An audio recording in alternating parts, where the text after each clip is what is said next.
All right. All right. Are you ready to get going? I am ready to get going. Coffee's ready. Water's ready. It's all good. Welcome to what?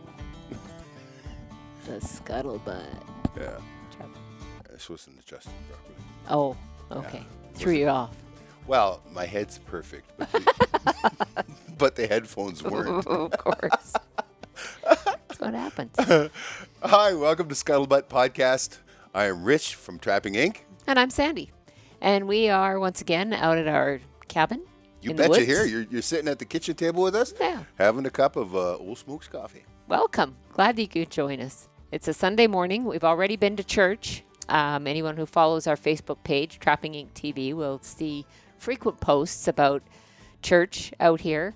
For us, it isn't about going to or belonging to a congregation. It's about being grateful for what we have. So that's what we celebrate on Sunday mornings out here. Our congregation is non-denominational and pretty unstructured.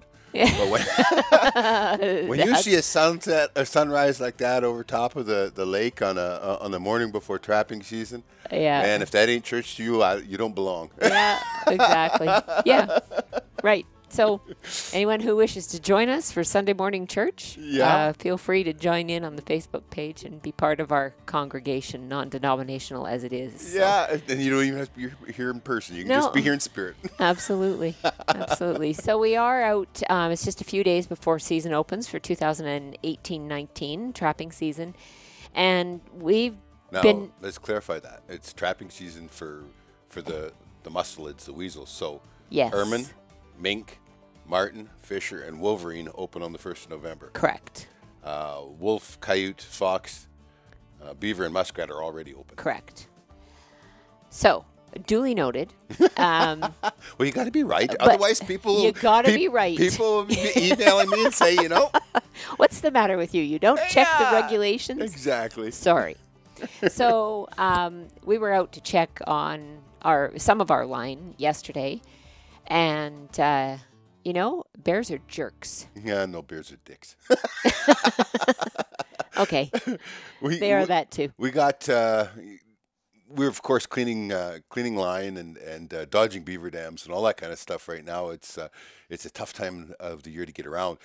And so after the incredibly wet year we've had up here, we've had a lot of trees that just blow over. The water, the roots become so saturated, the dirt and the sand and the keg and that kind of stuff around the roots, it no longer can hold them, and a breeze comes along, blows over. So we're going to have a lot more work than what we did yesterday. But that's what we were doing, was just traveling a little bit of some of the lines. And we went by, about 30, 35 boxes? Yeah.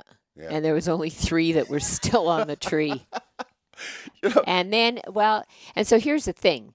There's also quad tracks that go by there, and we're wondering, okay, bear or two-legged bear or two-legged skunk? Yeah, two-legged skunk. Yeah. Some of it's a two-legged skunk because it dead giveaway is when they tear down the ribbon. Yeah. Like, a bear don't give a dang about a ribbon. Not usually, no. Anyway, but there were other sign, like Richard had lost a cover for one of our Rubbermaid containers, and there was bear bite marks in all of that. Oh, yeah. So you knew the bears had been there, but not recently anyway. Yeah, and some of the cases, you move the box and the vegetation is dead under it and that kind of stuff, or never really started to grow. You know that a bear knocked that down a long time ago. Others, when they're knocked down and they tear the clip off the tree and they rip the screen down and give it a fling. Like if a bear pulls on the spring or the screen or whatever and lets go, it drops right there. I've picked up. How many do we pick up? Yeah, all lots. the time. When it's been flung somewhere, I know that was two-legged skunk, and it's so weird because we have very, very, very few people. We're pretty remote. Yeah. And our world is so wet and musky. We don't get many people here, but more than that, it just amazes me why people want to take the time to rip down something that you're working on. And it is illegal to interfere with trapping activities anyway, but I don't understand the motivation. So we'll just leave it at that and say that on our travels, in addition to all the boxes that were ripped down, we found a lot of beaver. Oh my A goodness. lot of beaver Oh out my this goodness. year. Yeah. If you watch the show, you realize that we cross a couple of beaver dams to get into our cabin, and they are both extremely active this year. Beaver at them, and if I hadn't been so tired the first night in here, I'd have shot a couple of them, and then guess last night I went looking for them, and they were hiding. They knew. Well, that night that you went out, that was Friday night after we got here, and he goes out, and there's beaver just sitting there when he rolled past. Just sat there on the house, watched him go past, and then he turned around and came back, and he sat there and watched him again. And there was muskrats, and there was a mink. You said too, right? On a mink up on the ice. Yeah. What was going on is I was making a trip back out with the Argo and the trailer, and to haul. We had a bunch of water and that kind of stuff to bring in, so it's just easier to make a trip back out. I didn't have a gun with me. That's why. That's why. I was sitting here thinking, why on earth didn't I shoot them? It's right at the end of October, just a few days to November, and our chicken season runs till the 15th of January. Yeah. Now, what I'm calling chicken here are not the Rhode Island Red or anything like that. This is or Prairie Chicken. Nope. That will drive our friend Josh Robinson absolutely mental. Yeah. they have a TV show. On Point Adventures. Yeah, and they do a lot of bird hunting and that. He trains dogs. He's got beautiful GSPs. And they train dogs and they have quite a bit of enjoyment time. But he's from the East, and it drives him crazy that we would call grouse chickens. And that's all they've ever been. And one of his partners in the show, Charlene, she's from here, from the West, and they're all chickens to her too. Yeah, exactly. So it drives him up the wall. But we had one of these gong shows where it's been a while since we've been out here. I mean, it's the first time since chicken season opened on the 1st of September. So we were, the list of things that need to be done before you get out here, and one of them was to buy a chicken license, right? Well, and in fairness to you, I was gone the entire week. I got home Friday afternoon, and I didn't hardly have time to choke down a bite of late lunch before we jumped in the truck and came out here. So he's been packing and organizing and doing everything all by himself while I've been away. Qualifying for sainthood? Yeah. I'm qualifying, yeah. Okay. Yeah, I wouldn't go that far. When all the girls get together and they drink coffee and beer and wine and complain about their husbands, she calls me St. Richard. True story. It was once a true story that I did brag that way. Why are you retracting here? Are you trying to qualify this? Come on now. Sainthood. Hey, you guys, there's people who are better with formalized religion than I am, but sainthood once installed cannot be revoked, can it? Huh? It's a man thing. I don't know. Anyway, I do really appreciate it, because otherwise it would have taken another few hours of organization and whatnot. So the fact that you forgot to buy a chicken license wasn't the end of the world, because now we can buy them online. That's right. Saturday morning before we took off, he buys it online, and we're all good. It was Saturday afternoon. Oh, was it Saturday afternoon? Yeah, wasn't like we got going very early. No, that's true. Somehow I put the flannel sheets on the bed when we got here, and I was out like a light. I sleep really well here. Well, you'd been in Tirana all week, so. Tirana. Yeah. There is nothing like coming to the trapline to make you realize how much you don't really appreciate a life in Tirana. Oh my God. Yeah. For our folks listening from the U.S., we're talking about Toronto. Toronto, Ontario. Yeah. And to be very fair, we've got lots of listeners, watchers, people that are from the Toronto area, and that's not this at all. It's just being in the downtown and people and traffic, and we're not big city people. We don't think much more any better of Edmonton or Calgary either. So. Or Vancouver for that matter. Yeah. Anyway, suffice it to say, I'm very glad to be home, and specifically back to the cabin this weekend, which we've been missing for the last several weekends. Oh, right? Everything is just is conspired, and everything's piled one on top of the other, and it just not worked out. But it's worse. The chicken saga that we are trying to dance all around here.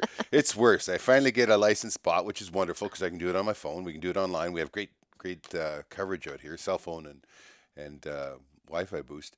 But then we get packed up and Sandy says, "Oh, so you got a license?" "Yeah, I got a license." "What are we going to shoot him with?" We have a 22 Hornet out here. That's it. Which 22 Hornet.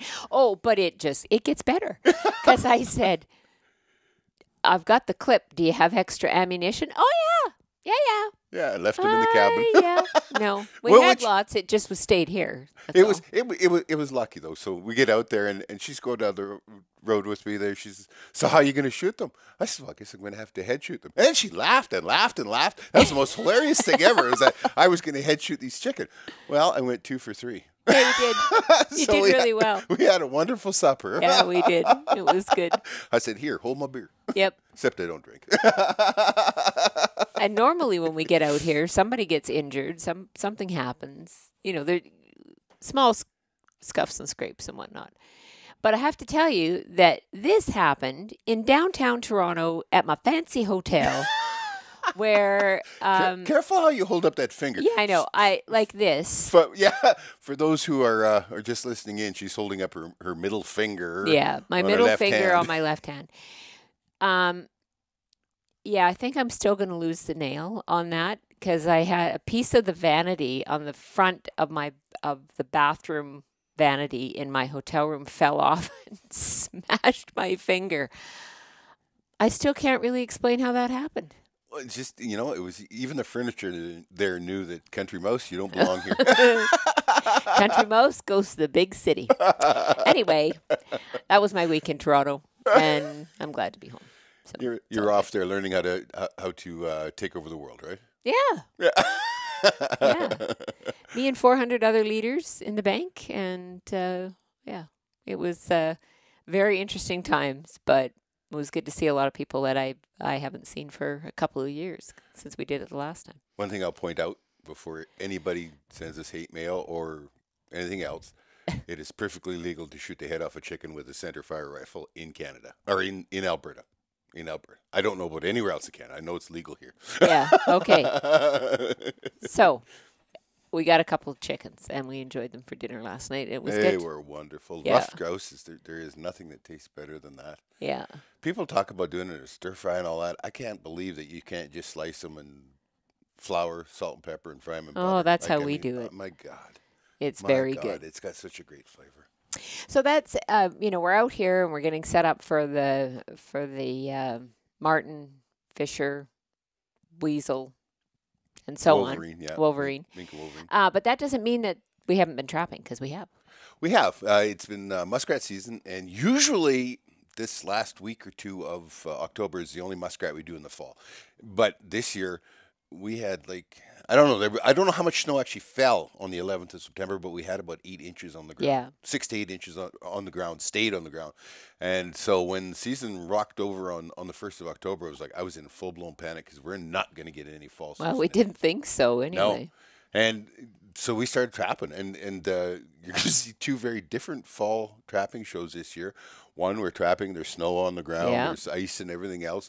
And then weeks later, it's much nicer. It's much nicer, which was a godsend for the farmers. Yeah, it was. Our fans and friends and that farm, they had great crops, but oh my God, up in our area, Southern Alberta was very challenged this year for crop production. They had a lot Saskatchewan had some great crops as well. Yeah, but they were just. But anyway, what we know is in our area, and we had just monster crops this year. Yeah. And most everybody has harvested everything now, although quality is challenged now. At least they have volume. Yep. So. Yeah, it turned around and the weather became so nice that it was hot. We were hitting. There was days in October where we hit in the high 60s Fahrenheit, or near 17 degrees. 17, 18 degrees Celsius. Yeah. So that was nice, and so we ended up having a really good season. We got into triple digits, which it doesn't often happen in the fall. The reason that we wait till the end of the month is that they're more prime. Okay, one of the things that I'm not sure if I explained this or not before, but how animals prime up has got to do with daylight. Yeah. Okay, and here in the north, those muskrats aren't prime yet at the 1st of October. And it's because of how much daylight they get, how thick the leather is. Correct. Is what determines prime. What determines how full it is the cold weather. So of course they're much fuller. They're both prime and much fuller of a pelt later in the year. So we usually wait as long as we can. This year we didn't have as much time to wait. I didn't think I thought we were would done. still have open water on Because we have had years before where very early in October, even when we were setting floats and whatnot, that we were breaking through ice that was almost a half an inch thick, just to try and go and get the floats, because it would freeze so hard on the evening before. Yeah. No, it's been good. It's been good. So we got the line cleaned up. Well, we got a little wee bit. Like, I mean, I don't know. What did it do yesterday? 20 kilometers? Yeah, I was going to say. That's not even a tenth of what's got to be done. No, that's true. Okay, so we got to start on the line cleanup. And next weekend when we get out here, it will be season, and we'll be doing both line cleanup and setting up boxes. And I confess that I'm a lot more energetic when I'm setting traps. Mm-hmm. So I pound a box back on the tree, and I write down that I need clips and I need screens, bait screens. See, this is what we do. I have my book in front of me, and as he talks, he remembers things so that we don't have to try and remember what was that on the way home, so that I can. Clips for what? Clips, for trap clips. You know, I have to build up so I can quick change out. Fast. Oh yes. Mm-hmm. Yeah. Now I lost my train of thought. Where was I going here? Oh, I'm much more. The train has left the station. Yeah. I am much more enthusiastic about trail cleaning and about everything, pounding boxes back up when I'm actually putting a trap and bait in them. It's true. You know, like yesterday, I got pretty lethargic pretty fast. It was. All I kept thinking about was those nice flannel sheets on the bed and how nice it was going to be to crawl in between them again last night. And boy. Oh my gosh! Really well out here. Oh my gosh! Yeah. But next week we start setting, and things accelerate really fast. Now, what's sunrise now? 8:30, 8:45. I don't know, but we go back an hour next Sunday morning. Yeah. I wish they would just pick. What does everybody think about time change? Yeah. Like, I don't care. You see that meme on internet all the time about, the old Indian says only somebody from the government would cut a foot off the top of the blanket, sew it on the bottom, and say the blanket was longer. Yeah. And I don't care whether we stay at daylight savings or stay at standard, but stay at something. Yeah, I don't think there's any reason to change anymore. The world has gone and grown well beyond. Well, each province to the east and to the west of us are on a different time zone anyway. Yeah. The argument that we need to synchronize for some reason, synchronize to stay an hour apart or whatever, I don't know. It just doesn't make any sense to me. But it's a deep conversation. Yeah. So I mean, our daylight is shortened up anyway. Yeah. Put it that way. Our daylight is shortened up, and things are priming up fast. There was a muskrat swimming by this morning. I was down taking pictures at the lake of that, and a muskrat swimming by, and he was bumping into the ice in the semi-darkness, and then he'd have to go out and around. And yeah. You can tell that they're going to be getting primed now with the reduction of light. Yeah, exactly. And then, we have all kinds of interesting things that we do around the cabin that we just sort of bump into here and there. Fun at the cabin is while we're cooking breakfast today, all of a sudden the fact that the stove hasn't been level for 5 years. No. The cabin moves up and down. The cabin moves up and down with water levels and with frost levels and stuff like that. But you know how it is. You always think about something and you try and carry this mental list in your head. And as I get older, that mental list lasts about as long as I'm saying it, because then it's gone. If I don't write it down, it never happens. So this morning, I'm trying to fry potatoes this morning and sausages, and the oil is all pooling to the back of the. So you got to keep turning the frying pan around, right, so that the oil keeps cooking. Mm-hmm. It hit my RFN button to fix it. Right, flipping now. Yeah. So while we're cooking breakfast, we are leveling the stove. It was Best like I time. expected to wear those sausages. Oh, come on. Oh, come on. And she will easily forget that next June I'll have to take the shim out because it'll have moved the other way. But she'll tell you it's been 5 years. Yeah, 5 years on the honeydew list there. And then there's the cabin heater. So this, so out where we are, there are 3 cabins on this little piece of turf. Yeah. And one is the skinning shack and our storage where we keep all of our traps and all the stuff. And then one is the main cabin. And when we bought this place, there was another cabin here. And there is a propane heater in there that's kind of a unique little situation, right? It doesn't require power. Yeah, it's kind of neat. It's called it's a Williams direct vent furnace, and I have no experience with this stuff at all. None. And what happens is it doesn't need electricity, which is really cool. Yeah. Because that wouldn't do you any good because our electricity out here is generator, and that's it. So when you fire it up, it not only draws air in through the vent, it pushes the exhaust back out. So you're not worrying about carbon monoxide inside the building, and you're not worrying about losing, about negative pressuring the cabin. Right. It's pretty damn cool that way. It is cool.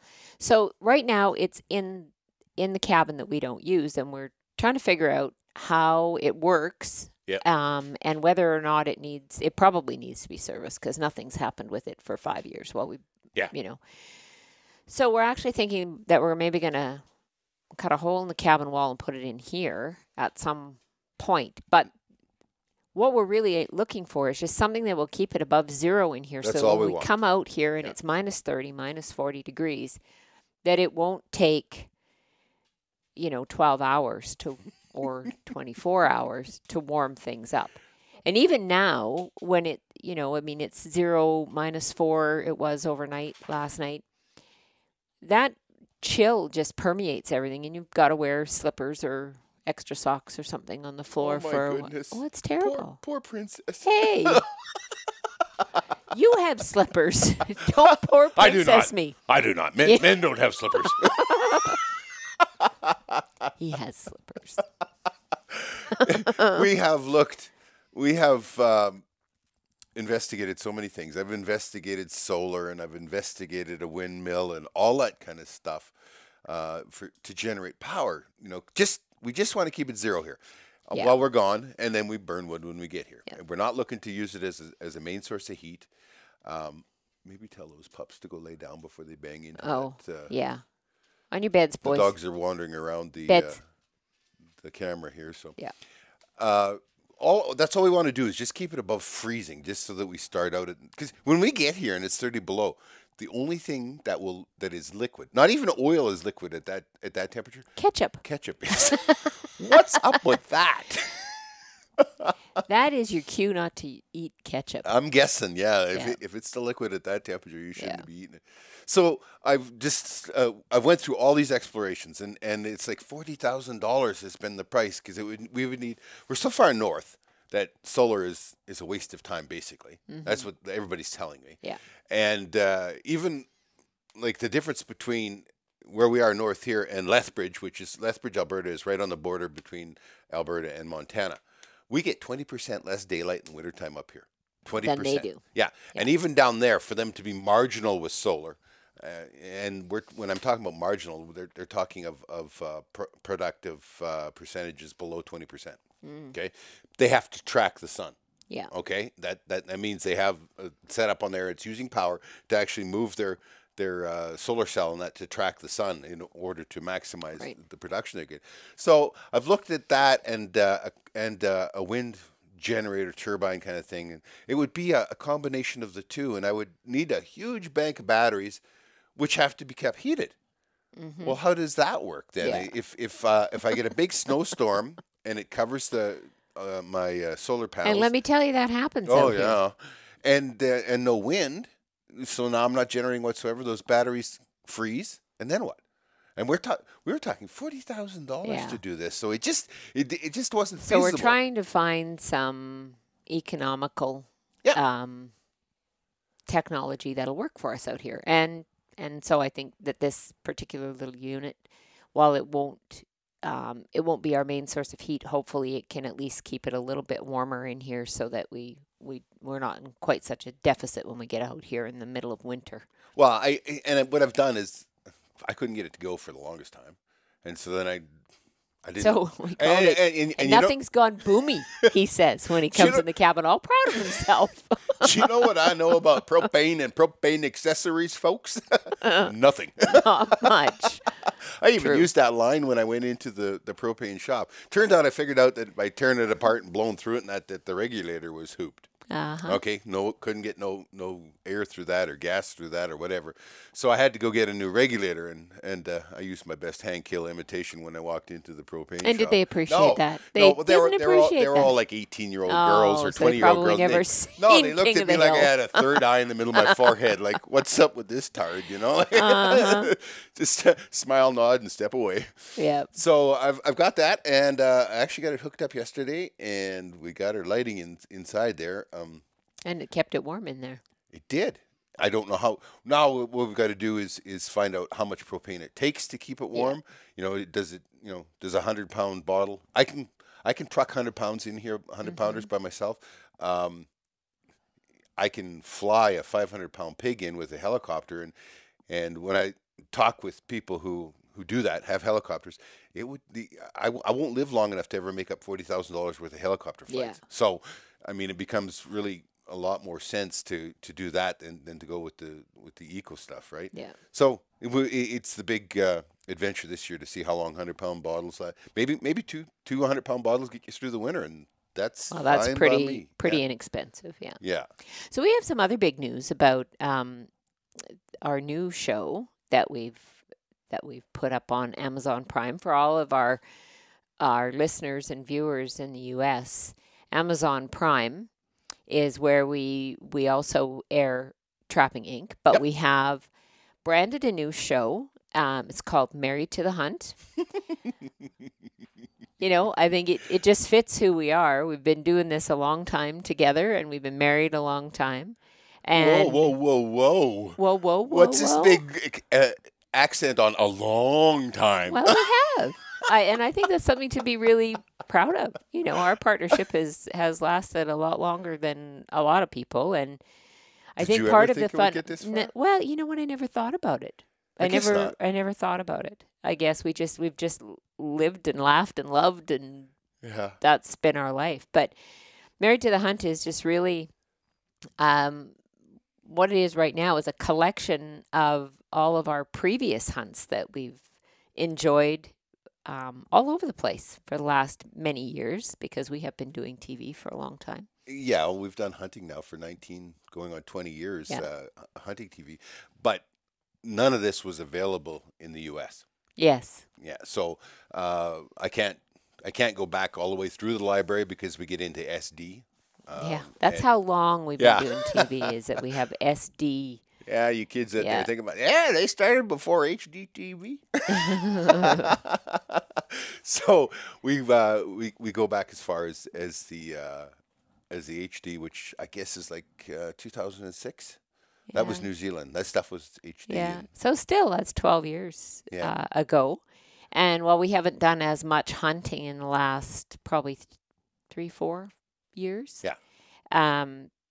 we've been focusing more on Trapping Inc. However, we do have a big adventure coming up to celebrate our 40th anniversary and your big 0 birthday, which will happen when we get home. Oh, dear. Well, we're going back to Africa in end of May, and we'll be there for just about 4 full weeks, which is really going to be spectacular. We're going to have a lot of fun. Think about that. Yeah. Our 40th anniversary, my 60th birthday, adds up to 100. I've been in purgatory a long time. Hey, now. You know what? It's special that I have spent more time in my life with you than without you. Yeah. I know. We're pretty lucky. Yeah. We are pretty lucky. And just to preface this upcoming trip, we're going back with our good friend Guy Swart and Wild Horizon out of South Africa. And we're going with some friends, which will be a little unique for us because we're not group travelers. We're really kind of independent. And our friends have also been with Guy a couple of times, and it kind of started with us going and, you know, having visits over a bottle of wine and a campfire here and there. And we enjoy their company, and apparently they enjoy ours because they'd like to come with us. So we're going to start out with a little tourism first. Yep. And then we're going to get into the hunting part of it, but we intend to film it all and have some good fun. This is what 40 years of being with me has taught her, is if she's going to get any tourism in, it's got to be before the hunting. Because it never happens after the hunting. Nope, it doesn't. But there's some really cool stuff that we're going to do before we start hunting. And we're going to be really lucky because we're going to go into the Kalahari, which is the Kalahari Desert actually borders or is on both sides of the northern border of South Africa and the southern border of Namibia. Yep. And we're not going into Namibia. We're going to be in South Africa. It's such a beautiful place. That red sand is really so cool. incredible. Yeah. Yeah, and it gets hot there. So that's why we're going in June. A lot of people, we've been there the first 2 weeks of June, so this is our first trip to Africa, and we had some friends that are South Africans, and she tried to tell me that I was going to be really cold, and I just sort of sloughed it all off and said, no. She didn't even take a coat. Don't you worry. I'm a very tough Alberta girl. I can handle this. And I forgot a coat. I didn't just purposely not bring one. You didn't take a coat. But he had 2 coats. So. No, I didn't. I had no coats. And then here was Sandy wearing this double XL coat and Rich freezing in blue. So anyway, I'm taking a coat this time. Damn straight you are. So it is obviously the southern hemisphere in South Africa, and the seasons are reversed there, but I just didn't think it would get that cold. But here's the thing, is that they don't have any central heating in their homes there. And so whatever the temperature is outside is very similar temperature inside when you go to bed at night and when you get up in the morning. And it's somewhat chilly because, we can get an inch of ice. Well, we were at 5,000 feet. Yeah, we were over 5,000 where we feet. were up at the farm, it was higher in elevation for sure. Yeah. But anyway, there was ice on the ponds and everything in the morning, but by mid-afternoon it's 20 degrees. So it's it's quite a difference in temperature. And anyway, so I'm taking a coat this time. Yeah, you are. Yeah, but as you go further north, the warmer it is, and that was the suggestion that was given to us, is that first of all, we'd avoid the tourism rush if we came in June, and it would be a little bit more temperate in terms of being able to enjoy the climate and everything that it has to offer. So we're going to take in Victoria Falls and Kruger National Park. And then we go hunting. What are you chasing? I don't know. I really haven't made my list up yet. What about you? Well, I know that I'm going to go climb a mountain there. I'm going to go shoot an oudad. An oudad. For sure. I want to do a caracal. Mm-hmm. I have spent a lot of time chasing caracal over there, and it's just never been.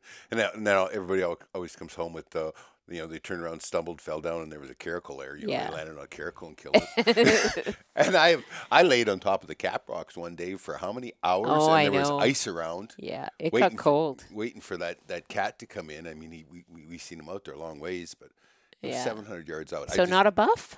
No, I don't want a buff. No, I don't want a buff. It costs a lot of money, and we could do so much more. Well, there's a lot of time too, right? Yeah, it's not just like they say to put 10 days aside if you're going to hunt a buff. And I mean, and it's the same thing with leopard. Leopard is the one of the big 5 that I would like to hunt, but that's 10 to 14 days. And we just don't have that kind of time in our life. We're just so busy doing other things. So what about? I heard you say once before about Lord Derby Elan? Derby Elan? You want to remortgage the house? No. Not really. There you go.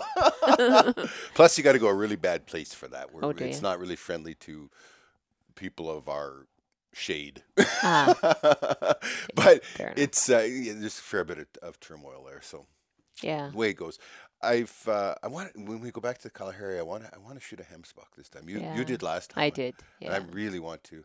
That was a very fun hunt. I've got that Yeah. custom Rocky Mountain 308 that I'm gonna. I Yeah. wanna. So what pound are it. we taking for guns over there? I'm taking a 308 for sure, and I'm not sure what the small gun is. That's gonna be our big gun. Is the 308. Because I think a hemsbuck's about as big as we're gonna shoot. Probably.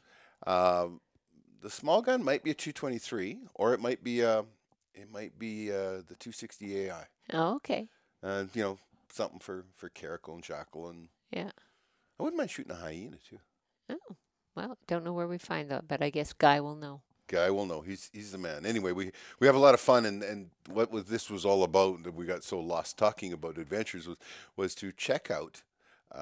You can get to it from our landing page on Amazon Prime. We now have a landing page. That's a good thing. And you can check out Married to the Hunt and see about all the other things that we've done in our 40 years together. Yeah, well, in the last dozen years together anyway. So it's good. So we'll bring you more of those adventures, and we'll talk more about that as time goes on here too, just as we get ready to go, and some of the things that are on our list, and where we intend to hunt them. And so now let's go to the current affairs part of the show. the current affairs, yes.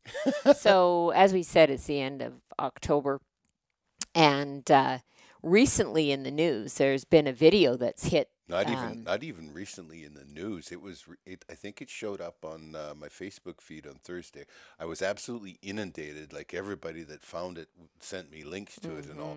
What it is a town of Whitecourt, which is about 2 hours south of us. Yeah. So they're south of us, and not very far from Edmonton, really, and like 125 kilometers from Edmonton. Yeah, so something like 100 that. miles from, not even 100 miles from Edmonton.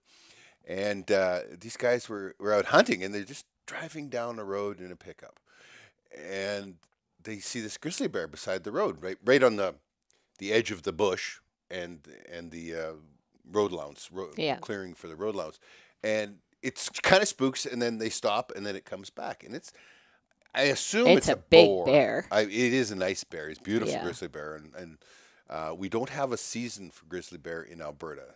Anymore. Yeah, it's been one of those very controversial things, and now it turns out there's been shenanigans on behalf of the grizzly bear count, and there's far more grizzly bear than there were.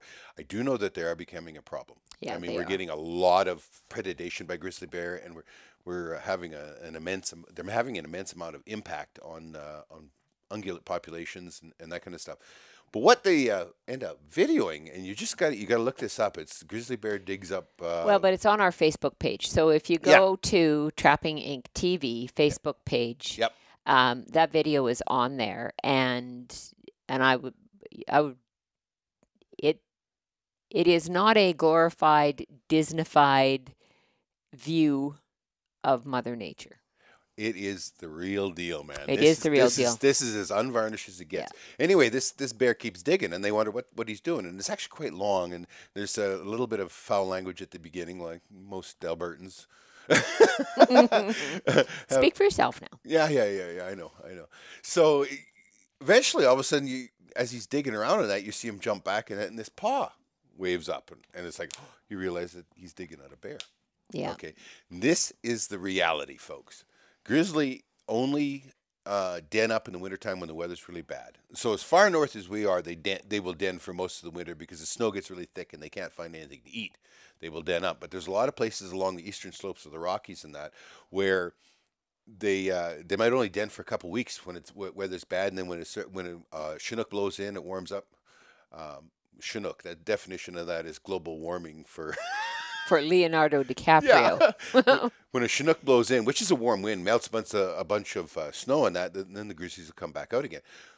One of the biggest sources of food they have that time of the year there's two sources really. There's avalanche victims, not people, like animals get caught in avalanches as well as people. Yeah. Don't be an avalanche victim. Yeah, don't be an idiot on a snowmobile. So that's one of the places that they go for food. The other thing is they hunt black bear. And I've up here in the here I've seen where both grizzly and I've seen where wolves have dug black bear out in the wintertime. What happens when you have a crazy fall like we've just had, where it got cold and our leaves left early?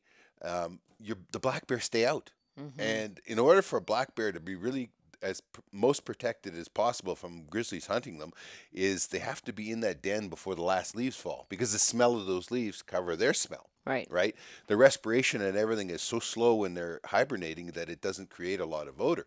But now we've had this very long. We're now what? A really protracted fall. Probably 4 or 5 weeks since the leaves fell. I would say, yeah. Yeah, and the black bear are still out. Well, now they've been, because it's the time of the year and the daylight affects them as far as hibernation and that as well. They are going back and forth to their den, and lots of times they end up making big balls of grass that they take into their den and that kind of stuff. But they're leaving a lot of scent around. Yeah. So that's grizzly, how this grizzly found these bears, we surmise anyway.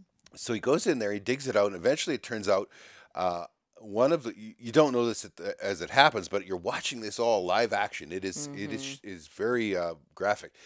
The one bear comes shooting out there and runs off. Well, the grizzly chases it, and all of a sudden you hear the cub screaming. Yeah. And it turns out it's a cub, because then mom pops out of the den, takes off running the other direction, and then 2 more cubs pop out. Now they're all 2-year-old cubs, which is unusual that they would be with her, denning with her one more time. Yeah. Usually they're kicked out sometime in the summer, because she will have bred again. She'll have been bred in June, so usually they're kicked out and they don't travel with her anymore at that point. So she takes off and leaves, and you all the while you can hear this cub screaming in the background.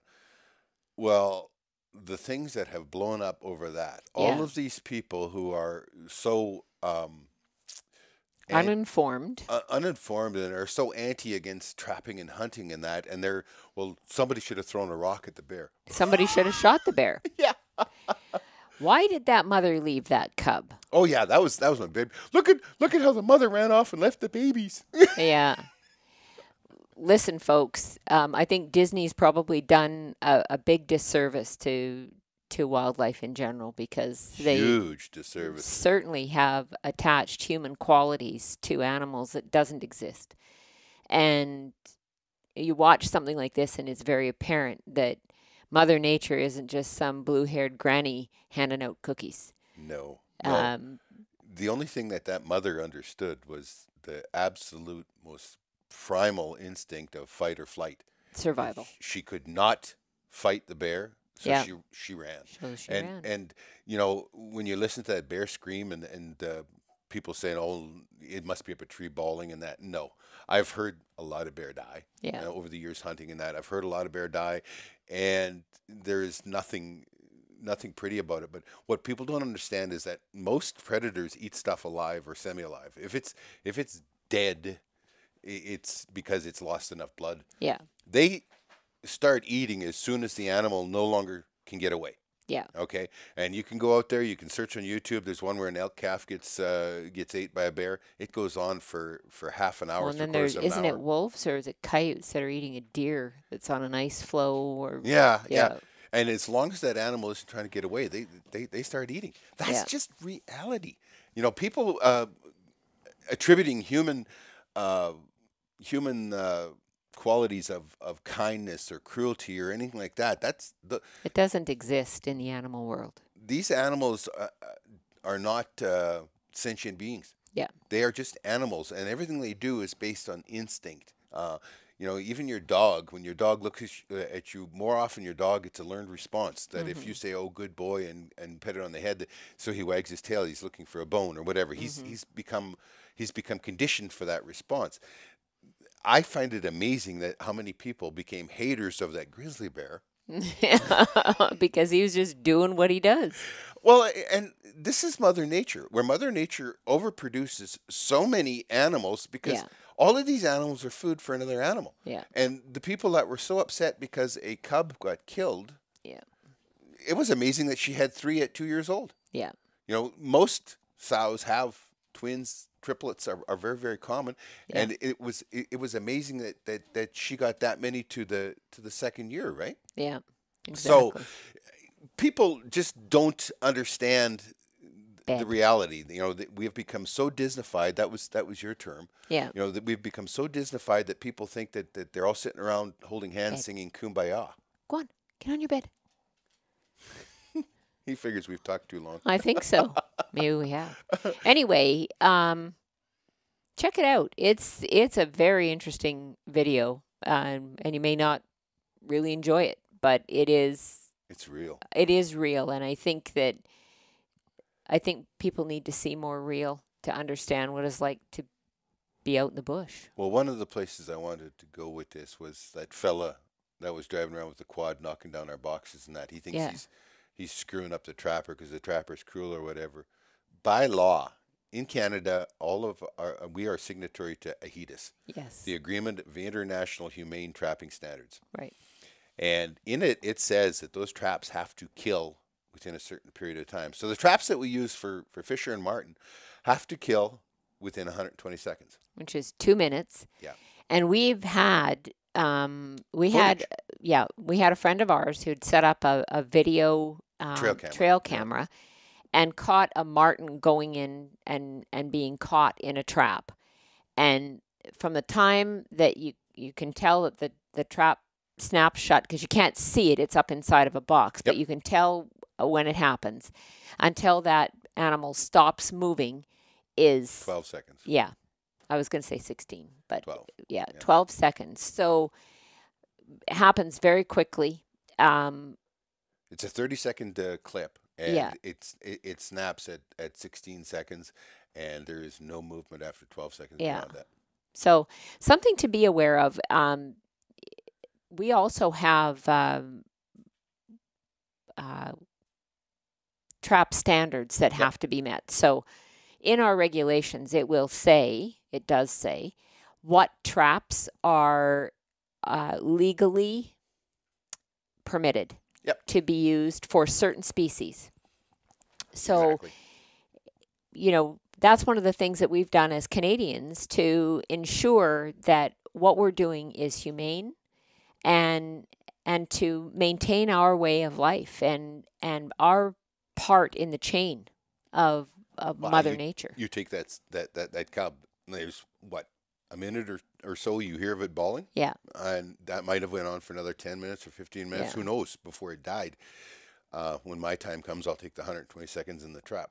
Please and thank you, rather than lingering for forever. Yeah. But it's how crazy the politics of emotion have become. Yeah. Because some places, Saskatchewan, for instance, southern Saskatchewan, a snare has to be instantly lethal. The only thing that is legal there is the power ram. Right. So it's instantly lethal. Yeah. With less than a minute, it's instantly. They don't allow free hanging snares, even though we have snares that have springs on them, and that free hanging ones, they don't allow it because it's got to be instantly lethal. Other places, like our friend Jeff Haggerty from Hagg's Products in Michigan, they can't have lethal snares. It has to be just restraining. Mm-hmm. Because I don't know whether they think this is kinder or what, so one place it's got to be instant lethal, next place it can't be lethal. Can't be lethal. We end up with check laws on our footholds. Mm-hmm. Now those check laws are in one way kind because it ensures that the animal doesn't stay in it for a week. Okay. Yeah. But they set it down to 24 hours. Well, mm-hmm. Then that removes the ability to use footholds out here. Yeah. Because it's not possible to. I would have to be on a snowmobile and have a pit stop, and you filling the tank and keep going to meet my check law. So the thing about using a foothold is, one, the footholds today are designed not to damage the foot anymore. It's just the foot, not the leg. So there's no damage. They're releasable. Yeah.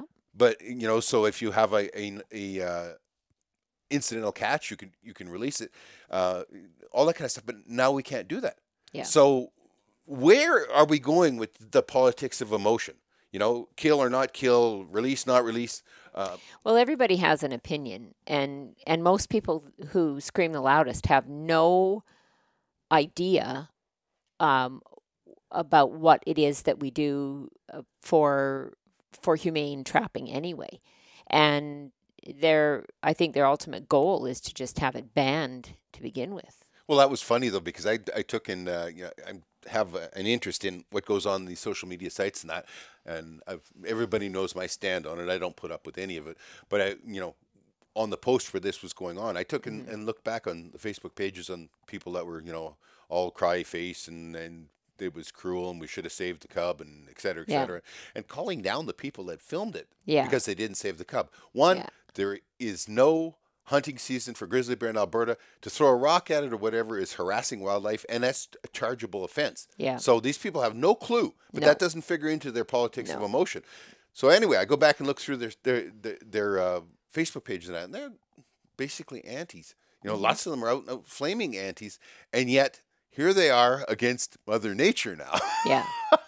It's such a odd place where we live right now, where everyone is offended about something and feel that they have the right to jump up and down and protest even Mother Nature.